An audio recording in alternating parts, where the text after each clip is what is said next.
जानना है कि लाल किताब की हिस्ट्री क्या है और बहुत सारी चीज़ें जो हम आज के पॉडकास्ट में आपसे जानेंगे। बट उससे पहले एक बार थैंक यू कि आने के लिए, और एक बार आप ऑडियंस बताओगे आप क्या क्या करते हैं। वेलकम वरुण जी, आपका यहाँ बुलाने के लिए मुझे। और मैं आपको बताना चाहूँगा कि मैं लाल किताब करता हूँ। तो लाल किताब से समझ में आता होगा कि लाल किताब मेरे पास भी रखी है, लाल किताब।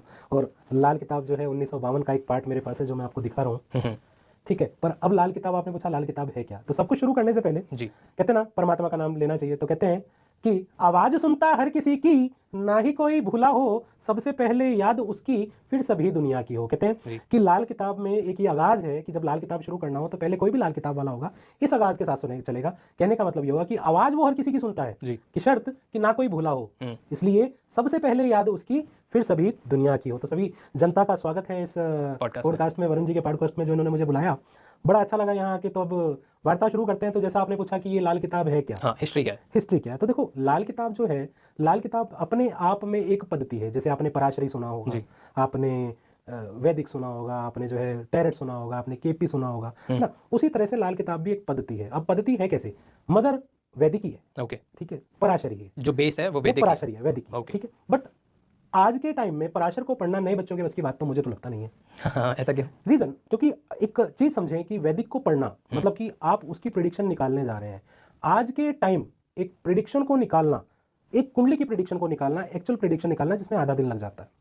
अच्छा, मतलब अगर मैं किसी वैदिक एस्ट्रोलॉजर पे जाता हूँ तो एक्चुअल एस्ट्रोलॉजर के पास आप जाते हैं। अब ये तो 6 महीने के कोर्स वाले भी एस्ट्रोलॉजर जो बहुत ज्यादा प्रैक्टिस करके जो मतलब 10 साल 20 साल से कर रहे हैं प्रैक्टिस, अगर मैं उनके पास अपनी कुंडली लेके जाता हूँ तो वो आपको सटीकता भी देंगे। इसमें नो डाउट वैदिक is a very stick astrology. और उनको टाइम कितना लगेगा मेरी कुंडली को ब्रीफ करने में? लगभग आपको आधा दिन आराम से लग जाएगा, जो आपकी कुंडली को पूरा ब्रीफ करके, जो 20 साल से कर भी रहा प्रैक्टिस, उनको भी कर रहे हैं, उनको भी टाइम लगेगा। ओके, क्योंकि इसको कैलकुलेट करना, देखो जैसे पहले उसमें वैदिक में लगन कुंडली देखेंगे, नमाज देखेंगे, सब कुछ देखने के बाद वो पहुंचेंगे एक कॉम्प्लेक्स कैलकुलेशन पे। लाल किताब में क्या है, जैसे मैंने आपको बताया कि ये 1952 में आई जी, इसके 1939 में आई जी। इसके जो मूल रचयिता हैं पंडित रूपचंद जी जोशी हैं जी, जिन्होंने इसको लिखा। और कहते हैं कि कुदरत ने इनको आगे लिखवाया था। ओके, थोड़ा बताइए। और कुदरत ने कैसे लिखवाया कि उस टाइम पे वो वैदिक के महारत थे, पराशर के महारत थे। तो उन्होंने कुछ आने वाली जनरेशन के लिए इस चीज को जब लिखा, इसको कविताओं के रूप में लिखा। और कुदरत उनको रात को आके लिखवाती थी, दोहों के रूप में लिखा, कविताएं बनती गई, और वो बनते बनते एक लाल किताब बन गई, जो कि पहला बना 1939। इसका दूसरा खंड लिखा गया 1940 में,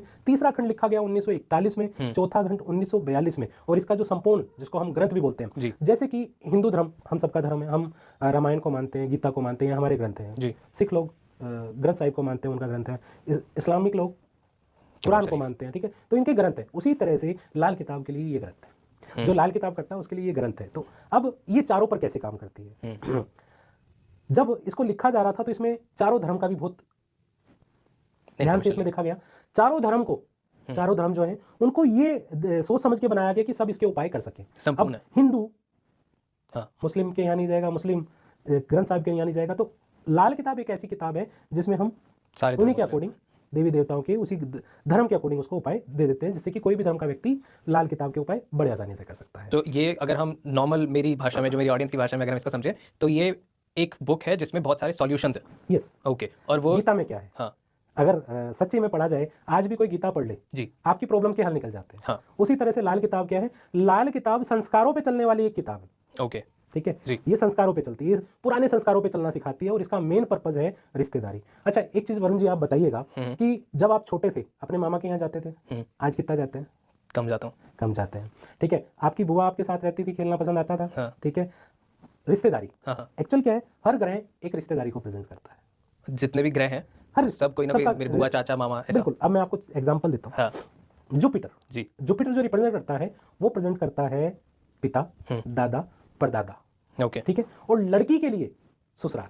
ओके, तो मेरे को लगता है सूर्य करता है। नहीं, ओके, गलत था मैं। वो वैदिक में करता है, मैं गलत अच्छा, नहीं। अच्छा, मैं गलत, वो गलत नहीं है। पर लाल किताब में गुरु जो है दादा, पिता, परदादा और लड़की का ससुराल, लड़की के लिए उसका ससुराल। अब जैसे लड़की का गुरु खराब है जी, उसके ससुराल में हालात खराब होंगे।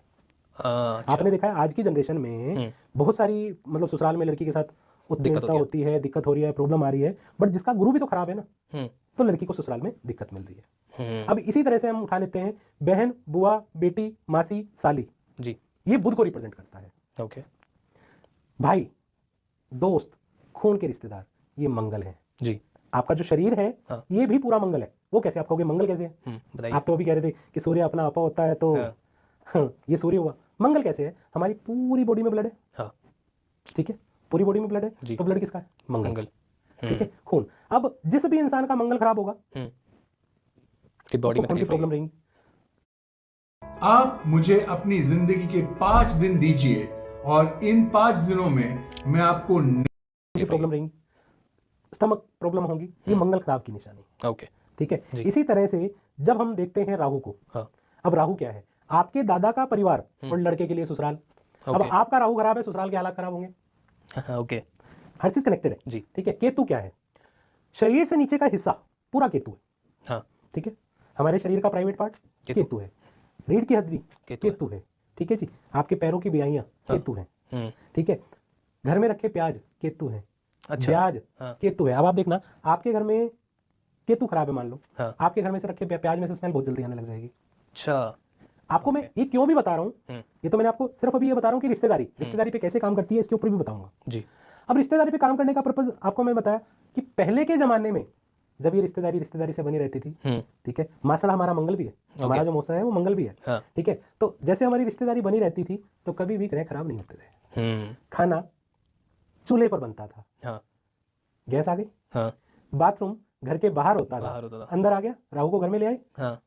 तो ये सारी चीजें, जैसे ये संस्कार हैं, पुराने संस्कार, अब ले आए कोई बात नहीं, ले आए, पर जहां पर बीमारी है तो इलाज भी है। मेरा कहने का तात्पर्य लाल किताब से ये है कि all astrology are the diagnose system, but Lal Kitab diagnose plus treatment system. Okay, Lal Kitab जो है ट्रीटमेंट भी देती है, आप समझ रहे हैं? तो ये इलाज लाल किताब के पास ही है। तो मैं डायग्नोज भी लाल किताब से करता हूँ, मैं ट्रीटमेंट भी लाल किताब से करता हूँ। मैं लगभग 1000 बच्चों को पढ़ा चुका हूँ, जो अच्छी आजकल ऐप्स के ऊपर इतनी सारी ऐप्स हैं, लाइक एस्ट्रोटॉक है, लाइक गुरुजी है, बहुत सारी ऐप है, पर इन सब पर मेरे बच्चे आज के टाइम प्लेस हैं, जो स्टूडेंट्स हैं, जो पढ़ रहे हैं और पढ़ चुके हैं, और पढ़ने के बाद वो अच्छा कमा भी रहे हैं। ओके, मेरा मानना ये है, और मैं और भी अपने भाइयों से यही कहना चाहूंगा, फीस चाहे खुल कर ले ली जाए, पर किसी को गुमराह ना किया जाए। तो ये एक लाल किताब है, क्योंकि ये संस्कारों पर चलना सिखाती है। करेक्ट। एक सवाल है जो मैं सारे एस्ट्रोलॉजर से पूछना चाहता हूँ, पर शुरुआत आपसे करता हूँ कि क्या ऐसा भी होता है कि जैसे लाल किताब में आपको बहुत सारी रेमेडीज पता है, जी, आपने देखी, अब मैं एक नॉर्मल इंसान आपके पास आया, नॉर्मल नहीं, नॉर्मल सारी यहाँ भी हो, मैं एक थोड़ा सा कम इन चीज़ों के बारे में जानने वाला बट उत्सुक इंसान आपके पास आया और मैंने आपसे सॉल्यूशन मांगा कि सर मेरी लाइफ में ये दिक्कत हो रही है। आपने मेरे को एक रेमेडी दी जो आपको पता है कि गलत भी हो सकती है, पर आपने एक पैसे के लालच में दे दी। तो क्या इस रेमेडी का जो, और वो मैंने करी, या तो मेरे को उसका कुछ असर ही नहीं हुआ, मेरे पैसे, सपोज आपने मेरे से कुछ भी एक एक्स अमाउंट ले लिया, जो भी आपने अमाउंट लिया, और मैंने वो रेमेडी करी, या तो वो रेमेडी हुई नहीं या मेरे को कुछ उल्टा असर हुआ, पर क्या इससे एस्ट्रोलॉजर को भी दोष लगेगा कुछ? डेफिनेटली लगेगा। तो वो बहुत डेफिनेटली, यही तो मैं आपको यहाँ पर बताना चाह रहा हूँ कि बेसिकली होता क्या है कि लोग यहाँ पर लोगों को गुमराह करते हैं सिर्फ एक पैसे के पर्पस के ऊपर, कि रेमेडी के नाम पर पैसे ले लिया जाए जी। ठीक है, कि आपका ये पूजा होगी, ये पाठ होगा, ये होगा। मैं इस चीज में एक चीज मानता हूँ, बताइए।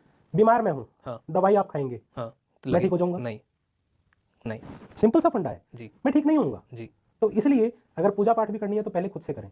और मेरा दूसरा मानना यहाँ पर यह है कि लोग आजकल तो हवन का भी पर्पस पूछने लगे हैं, जब से मूवीज ने उनको समझदार किया है। तो क्यों नहीं जो रेमेडीज होती है उसके पीछे का भी लॉजिक पूछा जाए कि सर आप ये रेमेडी दे रहे हैं तो उसके पीछे लॉजिक क्या है? हर रेमेडी के पीछे साइंस है, साइंस है कि जो भी ऑकल्ट साइंस में आती है। देखो, मैं एक चीज यहाँ पर मानता हूँ, आप भी मेरे से इस बात पे सहमत करेंगे, साइंस सभी मानते हैं। साइंस का क्या पर्पस है, या है या नहीं है? रैशनल है, ठीक है, यस और नो, यस और नो। उसी तरह से मैं लाल किताब की एस्ट्रोलॉजी को संभावनाओं का खेल नहीं कहता, सटीक है, सटीक है, या तो होगा या नहीं होगा। आप समझ रहे हैं? या तो होगा या नहीं होगा। फ्यूचर भी पता लग जाएगा? डेफिनेटली पता लग जाएगा। अच्छा, ओके, डेफिनेटली पता लगेगा ना सर। जब हम उस चीज को अच्छे से प्रिडिक्ट कर पा रहे हैं, आपके पास्ट को। पहली बात तो एक अच्छे एस्ट्रोलॉजर की पहचान क्या है, बताइए। आप उसके पास गए, आपने अपनी डिटेल दी, चुप करके बैठ जाए, सामने एस्ट्रोलॉजर को बोलने थे जी। जब वो आप तक पहुंचे तभी आप अपने दिल की बात बताएं। That is astrology. मतलब आप बस अपना date of birth, time of birth और प्लेस ऑफ बर्थ बता के शांति से बैठ जाओ कि आप क्यों आए। क्योंकि जब वो 12 हाउस और 9 प्लैनेट्स सब कुछ बता सकते हैं, तो आपके उस टाइम का ये भी तो बता सकते हैं कि प्रॉब्लम है क्या। अब लोग क्या करते हैं, जाते हैं अपनी कहानी सुनाते हैं, और एस्ट्रोलॉजर भी जो होता है ना, मैं सभी एस्ट्रोलॉजर की बात नहीं कर रहा, मैं खासकर जो कुछ लोग समझदार हैं, समझाने की जरूरत नहीं है, कि आपकी ही कहानी सुनते हैं और उसी में से कहानी घुमा करके चिपका देते हैं। तो ऐसे लोगों से सावधान होने की जरूरत है। सो किस हद तक, मतलब जैसे कि मैंने बहुत सारे वैदिक एस्ट्रोलॉजर्स के साथ पॉडकास्ट किया, लाल किताब में और वैदिक एस्ट्रोलॉजी में कितने हद तक डिफरेंस है? लाइक कुछ ऐसी चीजें भी होती हैं जो कि जैसे डिफरेंस नहीं है। मैं आपको इसमें डिफरेंस यहाँ पर क्या करूंगा, सिर्फ कैलकुलेशन करने का तरीका अलग है। इसमें फास्ट है, उसमें स्लो, ऐसा?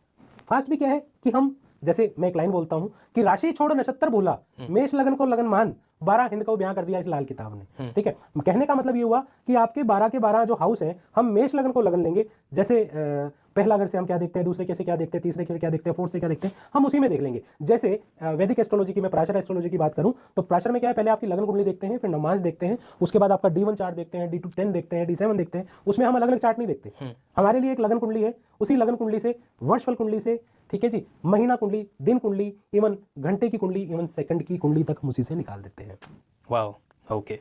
अच्छा, इसमें मैंने बहुत सारे कम्युनिटी पे, हम लोग, हमारी एक पूरी व्हाट्सएप कम्युनिटी है जहाँ पे लोग कमेंट्स में सवाल पूछते हैं या फिर लोग फॉर्म फिल करके सवाल पूछते हैं। तो इतने सारे सवाल एक डर को लेके हैं कि हम मांगलिक हैं, हमें कोई मंगल बद है, मांगलिक दोष है, तो एक इसमें लाल किताब का क्या कहना है और क्या है, बताइए। बिल्कुल, मैं यहाँ पर आपको एक ही चीज कहना चाहूंगा, पूरी लाल किताब में 2 ही ग्रह खतरनाक है जी। पहला है बुध, ओके, जो कि बुद्धि का कारक है। हाँ, कहते हैं आपकी पूरी कुंडली अच्छी है, बुध खराब है तो उस कुंडली का क्या करोगे? क्या करेंगे? डेफिनेटली दिमाग तो है नहीं ना। हाँ। और उसको किस्मत फिर भी दे रही है, तो उसके लिए एक लाइन बोलता हूं मैं, कहते क्या, लल्लू करे कवालियां रब सिदियां पावे। हाँ, समझ रहे जी। कि लल्लू करे कवालियां रब सिदियां पावे जी। तो इनके लिए तो यहाँ है ही। तो सबसे पहले कोई भी लाल किताब का एस्ट्रोलॉजर होगा जो अच्छे से कुंडली देखेगा, सबसे पहले आपके बुध को एनालाइज करेगा। ओके, कि आपकी कुंडली में बुध कैसा है। दूसरा है मंगल। अब लोगों को बड़ा भय होता है कि मांगलिक है हम शादी करेंगे तो ये हो जाएगा, हम शादी करेंगे तो वो हो जाएगा। आपको मैं बता दूं लाल किताब क्या क्या नहीं मानती है, बताइए। सबसे पहले लाल किताब जो है काल सर्प दोष नहीं मानती है। नहीं मानती? नहीं मानती। क्यों? है ही नहीं, काल सर्प दोष नाम की कोई चीज ही नहीं है लाल किताब में। अच्छा, ओके। दूसरी, ऐसा, सॉरी मैं डिस्टर्ब कर रहा हूँ या टोक रहा हूँ, बट बुक में मेंशन ही नहीं किया गया या बुक में नल एंड वॉइड कर दिया कि ऐसा होता ही नहीं है? मैं आपको बताता हूँ। मांगलिक दोष की जगह हमने यहाँ पर लिया मंगल बद। ओके, वो कैसे होता है, उसके कुछ रीजन है, उसके पीछे कुछ बताइए। मतलब कहने का मतलब कंडीशन है। ठीक है, ठीक है जी, वो मैं आपको बताऊंगा अभी। हाँ। दूसरा क्या नहीं मानते हैं, शनि की 7.5 होते ही नहीं? हम नहीं मानते।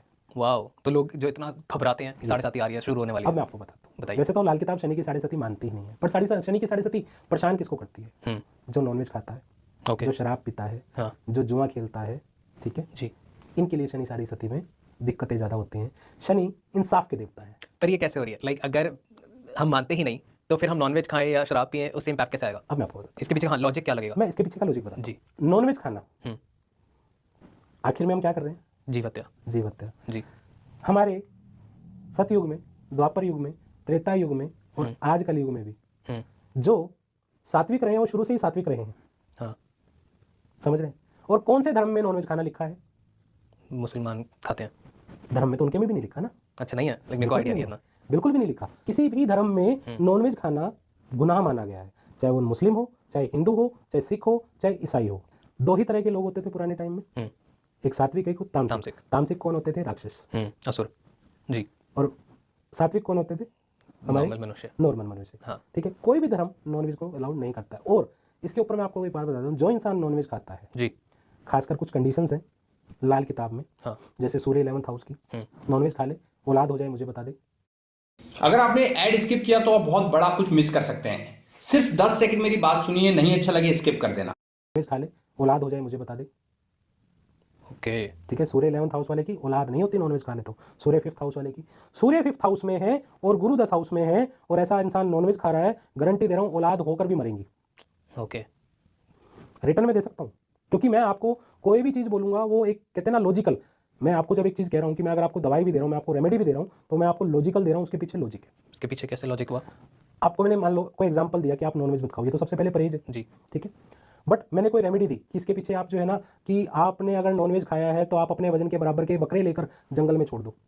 अच्छा, उपाय बनता है ये। हाँ, एग्जाम्पल में मतलब नॉनवेज खाता, औलाद नहीं हो रही है, वो औलाद चाहिए, सबसे पहले तो उसको नॉनवेज छोड़ना होगा। हाँ। उसको अपने वजन के बराबर लेकर बकरे वो मंदिर में वो जंगल में डाल देने होंगे, जंगल में छोड़ना होगा उनको, तो उसके औलाद प्राप्ति होगी। ये उपाय है। ये उपाय है। मतलब अगर किसी से भूल चूक हो जाती है या फिर जानबूझ के भी कर देता है तो उसके भी सॉल्यूशंस हैं। सॉल्यूशन है। ओके, ठीक है? अब इसी के पीछे इसका इलाज और है, जो आजकल की जनरेशन की सबसे बड़ी समस्या औलाद ना होना। हाँ। IVF भी करा लिया, सब कुछ करा लिया, जी, उसके बाद भी औलाद नहीं हो रही है, तो उनके लिए एक बड़ा अच्छा उपाय मैं आपके इस पॉडकास्ट के माध्यम से देना चाहूंगा। बताइए। करना क्या है? गोल्ड वायर सभी समझते हैं। हाँ, गोल्ड वायर लेनी है, गोल्ड वायर को गैस पे गर्म करना है। जी, ठीक है, गैस पे गर्म करने के बाद उसको दूध में बुझाए, गैस पे गर्म करे, दूध में बुझाए, गैस पे गर्म करे, दूध में बुझाए, ऐसा 11 बार करे और उस दूध को पी ले, और ऐसा 43 दिन तक करे। इन बिटवीन अपनी पार्टनर के साथ फिजिकल रिलेशन ना बनाए, उसके बाद रिलेशन बनाए, और उसके बाद वो गुड न्यूज़ ही देगा। वाओ, बहुत सारे लोग खुश होने वाले हैं। डेफिनेटली ये एक बहुत बड़ी समस्या का निदान भी है। आईवीएफ तक के भी बच्चों को जिन्होंने आईवीएफ भी सक्सेस नहीं हुआ, इस उपाय से मैंने उनकी नॉर्मल डिलीवरी भी कराई है, जिसमें मेरा रिजल्ट रेशो लगभग 90% से ऊपर रहा है। Perfect, perfect, okay. बहुत सारे लोगों को ये तकलीफ होती है